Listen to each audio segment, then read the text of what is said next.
జగన్మోహన్ రెడ్డి గారు మాజీ ముఖ్యమంత్రి వర్యులు 11 సీట్లు గెలుచుకున్న విపక్షవాది. ఆయన మొన్న 21వ తారీఖున ఒక ప్రెస్ మీట్ పెట్టాడు. ఆ ప్రెస్ మీట్ నా దృష్టిలో అతనికి ఒక భస్మాసుర హస్తం. మనకు తెలుసు కదా, మోహిని భస్మాసుర, చేయి నెత్తి మీద పెట్టుకుంటే కాలిపోతారు. ఆ ప్రెస్ మీట్ అలాంటిది. తెలిసి మరి అతను అలా మాట్లాడాడు, తెలియక యాదృచ్ఛికంగా మాట్లాడాడు తెలియదు. కానీ ఆ ప్రెస్ మీట్తో భస్మాసుడి హస్తం తల మీద పెట్టుకుంటే ఏ రకంగా భస్మైపోయాడో రాజకీయంగా జగన్మోహన్ రెడ్డి పూర్తిగా నిర్వీర్యం అయిపోయినాడు. అక్కడ రాజకీయంగా నేను రాజకీయవాదిని, నాకు ఓటేయండి, నేను మీకు సేవ చేస్తాను అనే పరిస్థితులు అతనికి లేవు. అతనే పోగొట్టుకున్నాడు, తల మీద కొరువు పెట్టుకున్నాడు. అతని పరిస్థితి ఈ రోజున మీరందరూ జాగ్రత్తగా గమనిస్తే కుడితిలో పడ్డ ఎలుక ఏ రకంగా కొట్టుకుంటుంది. సామెతలు చెప్పాలని అతన్ని అవమానించాలనేది నా ఉద్దేశం కాదు. వాస్తవం గ్రహించాలా, రాష్ట్ర ప్రజలు కూడా గ్రహించాలా. కుడితిలో పడ్డ ఎలుకకి ఈనాడు రాజకీయంగా జగన్మోహన్ రెడ్డికి ఏమి తేడా ఉంది అని చెప్పి నేను అడుగుతున్నాను. నేను శ్లేష్మంలో చిక్కుకున్న ఈగ, శ్లేష్మం ఆయనకు అర్థమై కాకపోవచ్చు, పక్కన వాళ్ళు ఎవరైనా చెప్పండి, నేను బహిరంగ చెప్పటం బాగుండదు. శ్లేష్మంలో చిక్కుకున్న ఈగలాగా ఉంది జగన్మోహన్ రెడ్డి పరిస్థితి రాజకీయంగా రాష్ట్రంలో. మనకొక గ్రామీణ ప్రాంతంలో ఒక సామెత ఉంది, సూదిపోయిందని సోది అడిగితే పాత నేరాలన్నీ పాత తప్పులన్నీ కూడా బయటపడ్డాయట. సూదిపోయిందని సోది అడిగితే, సోది అడగటం అంటే అది అడిగితే పల్లెటూళ్ళలో సోది వాళ్ళ దగ్గరికి వెళ్ళి అడిగితే వాళ్ళు చెబుతారు ఇక్కడ ఉంది అక్కడ ఉంది, ఇది జరిగింది. ఆ రకంగా ఈయన సోది అడిగాడు సూదిపోయిందని. ఇతని పాత అన్నీ కూడా ఇతని అవినీతి, ఇతని అరాచకం, అహింస అనుకుంటున్నాడు. ఇతని హింసావాదం మొత్తం కూడా బయటపడింది.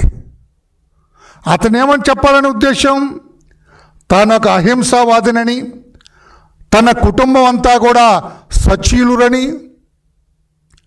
హింస జోలి పోరని, రక్తం చూస్తే కళ్ళు తిరిగి పడిపోతారని, ఒక మనిషిని కూడా చెంపదెబ్బ కొట్టిన దాఖలాలు ఆ కుటుంబానికి, అతని తాతకు కానీ అతని తండ్రికి కానీ ఇతనికి కానీ లేవని, ఒక చెంప కొడితే రెండవ చెంప చూపించే జాతి మాది అని, తన తాతని తన తండ్రిని తనని హెచ్చించుకోవాలని ఆయన ప్రెస్ మీట్ పెట్టడం జరిగింది.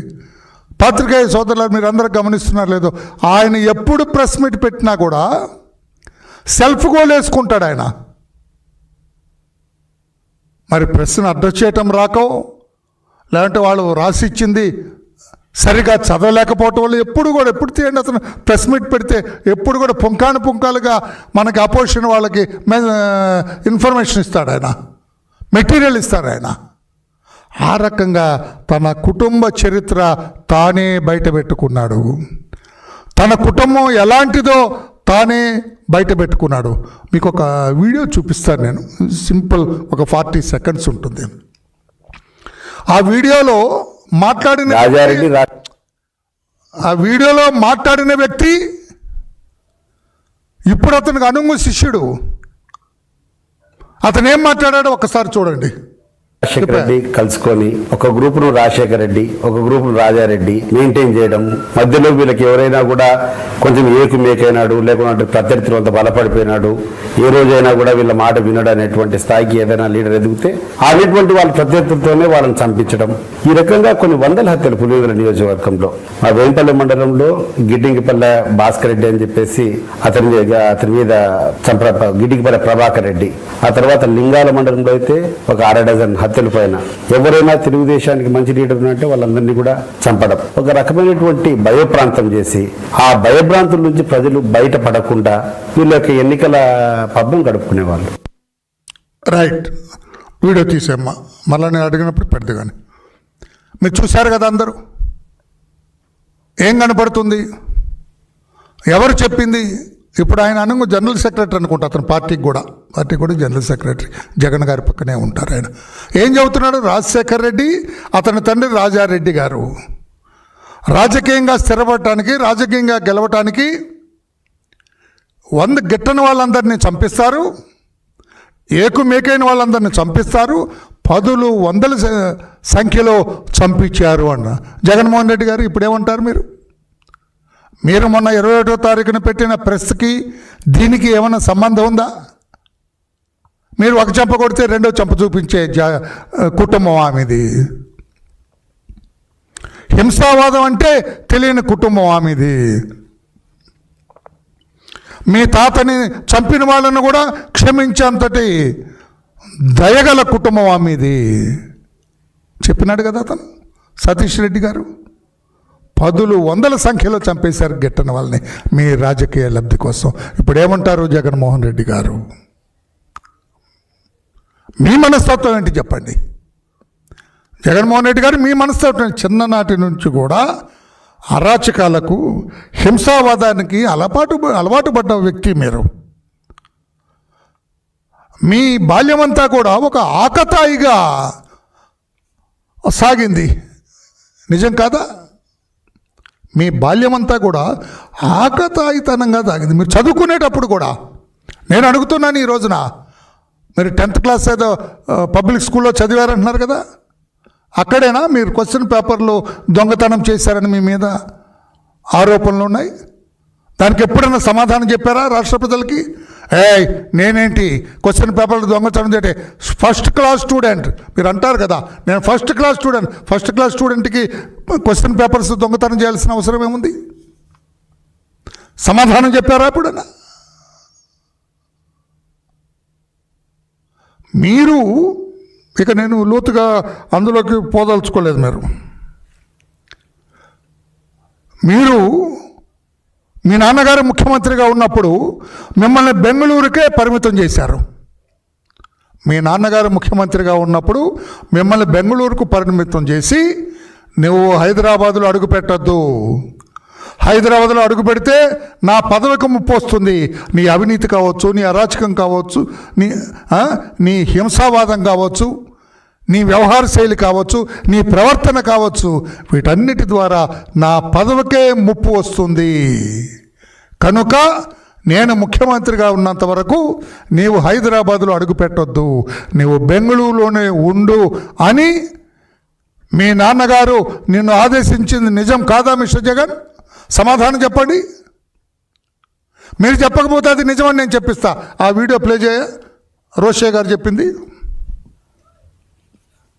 చివరి రోజుల్లో అంటే రెండోసారి రాజశేఖర రెడ్డి ముఖ్యమంత్రి అయిన తర్వాత రాజశేఖర్కి జగన్మోహన్ రెడ్డి ఇద్దరి మధ్య కూడా కొద్ది విభేదాలు వచ్చాయి, పరస్పరం విభేదించుకున్న సందర్భాలు చోటు చేసుకున్నాయని అంటారు. నిజమేనా? మీకు తెలిసిందేమన్నా అసలు? తున్నది అంటే ఏ విషయం ఏమిటని నాకు తెలియదు, కానీ ఒక సందర్భంలో ఆమె గారు కూడా నాతో అన్న రాజశేఖర రెడ్డి గారు ఏమో కొడుకుని ఇక్కడ వద్దు బెంగళూరులో ఉండమంటాడు, ఆఫ్టర్ ఆల్ కన్న కొడుకు కదా, ఇక్కడికి వస్తే నేను ఎట్లా వద్దనేది అంటే ఏ తల్లికేం తప్పదమ్మా ఇవి భరించాలి. చివరి ఇంకొకసారి ప్లే చేయ. రోజుల్లో అంటే రెండోసారి రాజశేఖర రెడ్డి ముఖ్యమంత్రి అయిన తర్వాత రాజశేఖర్కి జగన్మోహన్ రెడ్డి ఇద్దరి మధ్య కూడా కొద్ది విభేదాలు వచ్చాయి, పరస్పరం విభేదించుకున్న సందర్భాలు చోటు చేసుకున్నాయని అంటారు. నిజమేనా? మీకు తెలిసిందేమన్నా అసలు? తున్నది అంటే ఏ విషయం ఏమిటని నాకు తెలియదు, కానీ ఒక సందర్భంలో ఆమె గారు కూడా నాతో అన్న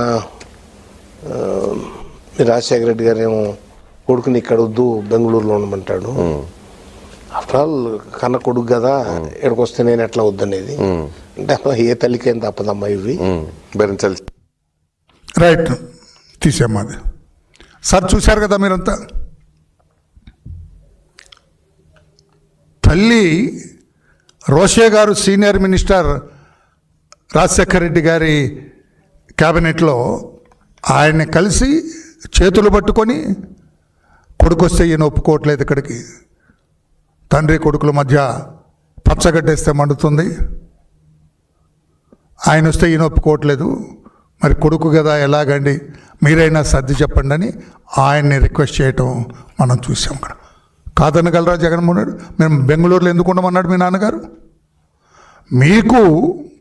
మీరు సరైన వ్యక్తి అయితే, సాంప్రదాయబద్ధంగా ఉండే వ్యక్తి అయితే మీ నాన్నగారు మిమ్మల్ని హైదరాబాద్ ఎందుకు రావద్దంటారు? ఆయన ముఖ్యమంత్రిగా ఉంటే దర్జాగా ఆయన ఇంట్లోనే తిరగొచ్చు కదా, మీరు అక్కడే ఉండొచ్చు కదా, మీరు ఎందుకు రావద్దన్నారు మీ నాన్నగారు? What does it mean? అంటే దాని అర్థం ఏంటి? నీ ఒక ఆకతాయివి, నువ్వు ఒక అవినీతి పరుడివి, నువ్వు ఒక అరాచక శక్తివి, నీవు హైదరాబాద్ వచ్చి ఇక్కడ నాతో పాటు ఉంటే నా పదవికి కూడా ముప్పు వస్తుంది కనుక నీవు రావద్దు అని చెప్పింది నిజం కాదా? కాదు అంటానికి లేదు కదా. మీ అమ్మగారే రోషే గారితో మాట్లాడారు. ఇప్పుడు అదే చెప్పాను కదా, నేను వర్లరామయ్య చెబుతున్నదో మా నాయకులు చెబుతున్నదో కాదు. ఇప్పుడేం చెబుతారు సమాధానం? మీ వ్యవహార శైలికి ఏం సమాధానం చెబుతారు?